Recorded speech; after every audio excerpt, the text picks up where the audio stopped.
उनकी देवी की कथा।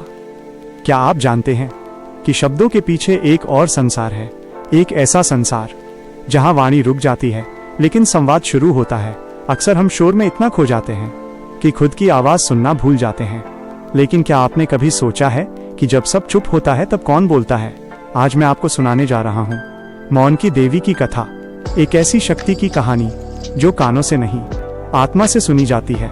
ये कथा उनकी है जो शोर से थक चुके हैं, जिन्हें उत्तर नहीं मिल रहे और जो सत्य की तलाश में हैं। सृष्टि के उस मोड़ पर, जब शब्द अभी जन्मे नहीं थे, जब भाषा का कोई अस्तित्व नहीं था, जब केवल प्राणों का स्पंदन था, तब ब्रह्मांड में एक भारीपन था।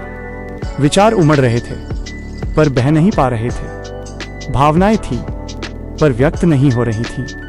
तभी शून्य के गर्भगृह से एक शांत लहर उठी। उस लहर से प्रकट हुई देवी मौनप्रिया। उनका मुखमंडल स्थिर था, उनके होठों पर मुस्कान नहीं, एक गहन ठहराव था। उनकी उपस्थिति मात्र से ब्रह्मांड का कोलाहल थम गया, तारागण स्थिर हो गए और पहली बार अस्तित्व ने खुद को महसूस किया। मौनप्रिया का कार्य था अर्थों को गहराई देना। देवताओं ने पूछा, तुम्हारी शक्ति क्या है? देवी ने कुछ नहीं कहा, बस अपनी आंखों से आकाश को देखा और देवताओं को समझ आ गया कि जो कहा नहीं जा सकता वही सबसे महत्वपूर्ण है। लेकिन जैसे जैसे सभ्यता बढ़ी, मनुष्य ने भाषा गढ़ ली। उसने शब्दों को हथियार बनाया, तर्क को श्रेष्ठ माना और मौन को खालीपन कह दिया। लोगों ने कहना शुरू किया, जो चुप है वो निर्बल है, जो बोलता है वही जीवित है, मौन व्यर्थ है। ये देख मौनप्रिया ओझल हो गईं। उन्होंने स्वयं को शब्दों की परतों के नीचे छुपा लिया।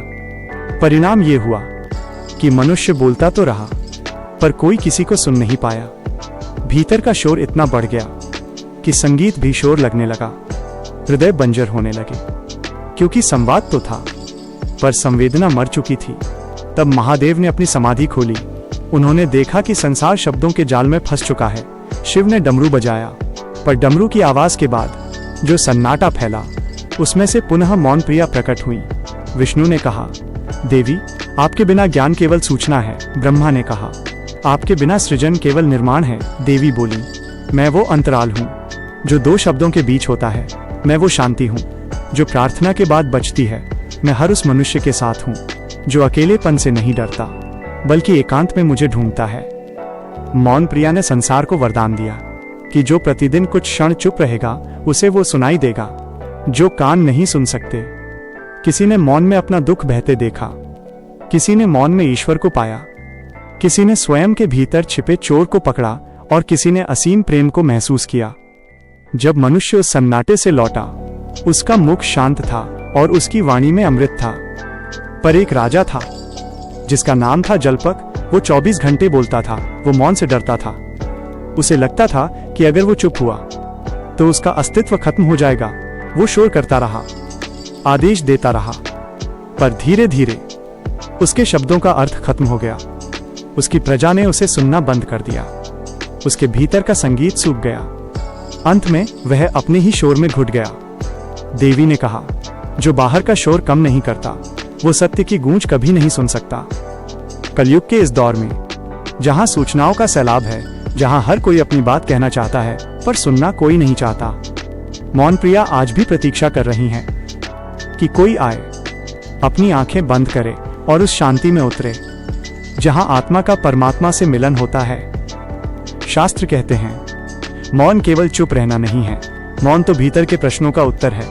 मौन वो द्वार है जहां पहुंचकर ईश्वर भी विवश हो जाता है, बोलने के लिए नहीं बल्कि आपको महसूस करने के लिए।